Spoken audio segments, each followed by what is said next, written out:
Shalom bagi kita semua, Bapak, Ibu, dan saudara-saudari yang dikasihi Tuhan. Kita kembali bertemu melalui renungan harian pada hari ini.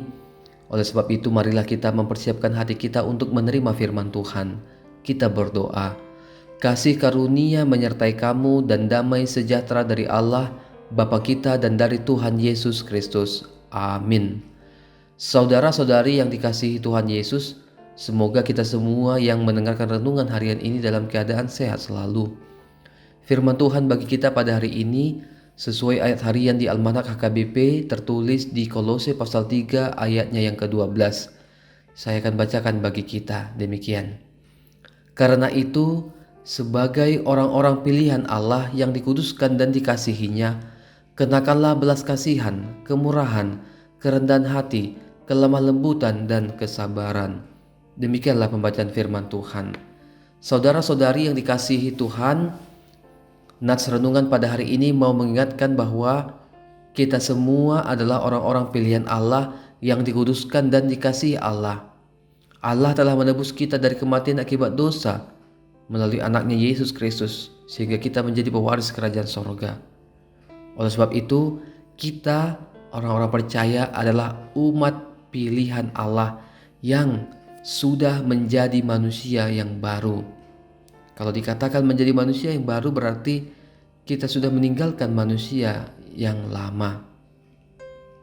Saudara-saudari yang dikasihi Tuhan Yesus, nats firman Tuhan ini mau mengatakan supaya kita diminta mengenakan manusia yang baru. Ibarat kata, kalau mau memakai pakaian yang baru berarti pakaian yang lama harus ditanggalkan. Oleh sebab itu, apa manusia yang baru yang dikatakan oleh nats ini? Manusia baru seperti apa yang dimaksud oleh nats ini? Ada 5 poin yang mau dikatakan.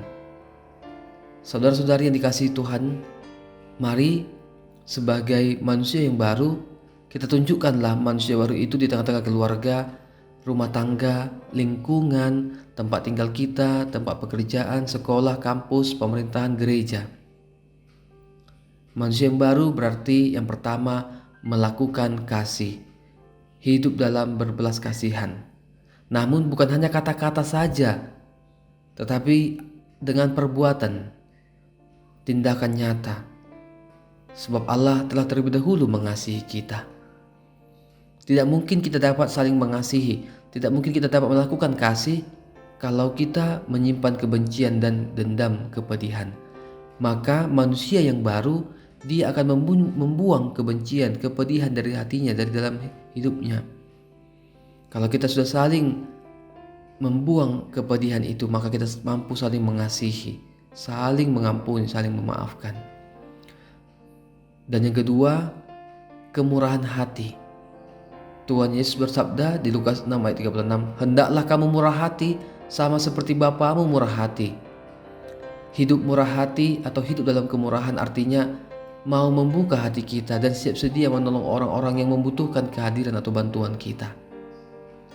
Yang ketiga, kerendahan hati. Yakobus 4 ayat 10 mengatakan, "Rendahkanlah dirimu di hadapan Tuhan dan Ia akan meninggikan kamu."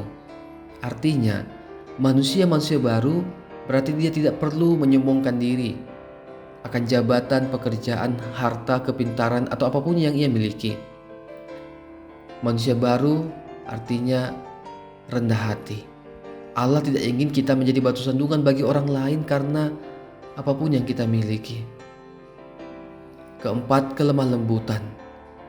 Jadilah manusia baru yang berpribadi, yang ramah, tidak berkata kasar, tidak asal-asal berkata, sikap yang benar dan berkata sopan santun dan membangun. Dan terakhir, kelima, manusia yang baru berarti hidupnya dalam kesabaran. Manusia baru hidupnya harus dalam kesabaran, artinya tidak pernah bosan melakukan yang baik, sabar terlebih menderita demi Kristus, dan tidak mudah menyerah dalam hidupnya, dan tidak terburu-buru mengambil setiap keputusan dalam hidupnya. Akhirnya, saudara-saudariku, firman Tuhan melalui Kolose 3:23 mengatakan, "Apapun juga yang kamu perbuatlah dengan segenap hatimu seperti untuk Tuhan dan bukan untuk manusia." Artinya, segala sesuatu yang kita kerjakan, kita pikirkan, kita lakukan, itu harus berkenan di hadapan Tuhan. Dan biarlah hidup kita menjadi berkat bagi sesama kita manusia. Selamat beraktivitas bagi kita semua. Tuhan Yesus memampukan kita melakukan firman-Nya. Amin, kita berdoa. Tuhan Allah Maha Pengasih, Maha Penyayang, Pencipta langit dan bumi, terima kasih Bapa atas hari yang baru yang Kau berikan pada kami di hari Senin ini. Ketika kami akan melanjutkan atau memulai segala aktivitas pekerjaan kami pada hari ini, biarlah Tuhan yang memberikan kami kekuatan dan hikmat, semangat yang baru. Sertailah kami Tuhan dalam setiap aktivitas kami. Biarlah hidup kami ini adalah hidup yang baru, manusia baru, yang mau melakukan belas kasihan, kemurahan hati, kerendahan hati, kelemah lembutan dan kesabaran. Biarlah Tuhan kami menjadi teladan dan jadi berkat bagi orang-orang di sekitar kami. Allah Bapa di sorga, ketika pun ada di antara kami yang saat ini dalam pergumulan, dalam keadaan sakit penyakit, kiranya Tuhan yang memberikan kesembuhan, menolong orang-orang yang sedang dalam keadaan sakit. Tuhan menguatkan orang-orang yang bergumul. Tuhan memberikan penghiburan bagi orang-orang yang dalam duka cita. Terima kasih Bapa. Kami menyerahkan hidup kami kepadamu.